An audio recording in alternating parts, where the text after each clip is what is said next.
Do CrossFitters make the best deadlifters? Are you crazy? Is that your problem? The short answer is no.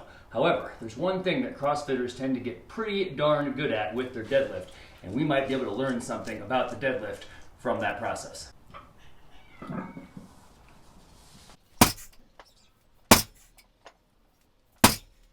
A common problem that we see with new lifters, and yes, even experienced lifters, is the problem of lowering the bar in a real inefficient manner. It is almost painful to watch.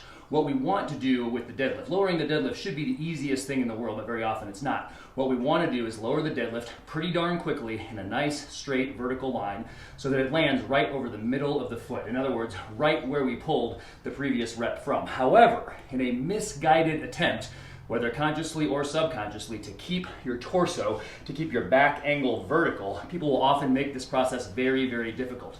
If you're trying to lower the bar by trying to keep your back vertical, what you inevitably do is you start to bend the knees first, which is not really what you want to do. Your knees start to go forward, and now your knees have become an obstacle for the bar. So now you have to lower the bar around your knees. This is a much harder process. And unfortunately, where you're really going to feel it is you've actually just made the job harder for your back by trying to keep your back more vertical. So why do a lot of CrossFitters become pretty darn good at setting the deadlift down in a very efficient manner? It has everything to do with the Metcon.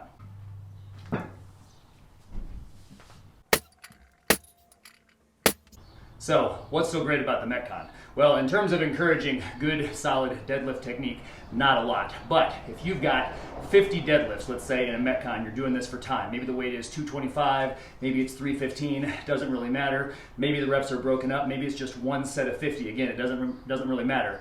You tend to become very efficient, whether consciously or subconsciously, at lowering the bar because you're trying not to tire yourself out. You're letting gravity do it all. So you're almost letting it fall to the floor.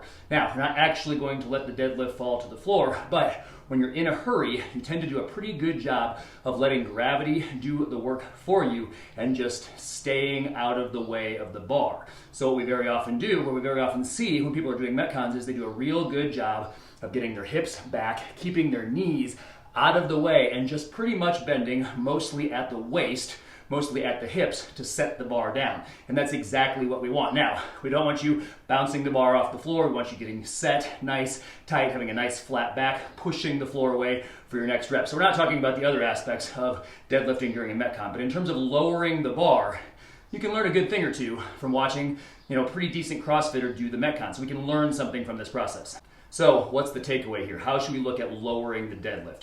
Think of it this way. Your job is to allow the bar to travel straight down, right over the middle of your foot, and your job is to stay the heck out of the way. So we very often coach it as reach back with your hips, bend at your hips, slide it down your thighs. That is exactly what we want. But if that's not working for you, you can try this cue out for yourself. Simply lower it fast.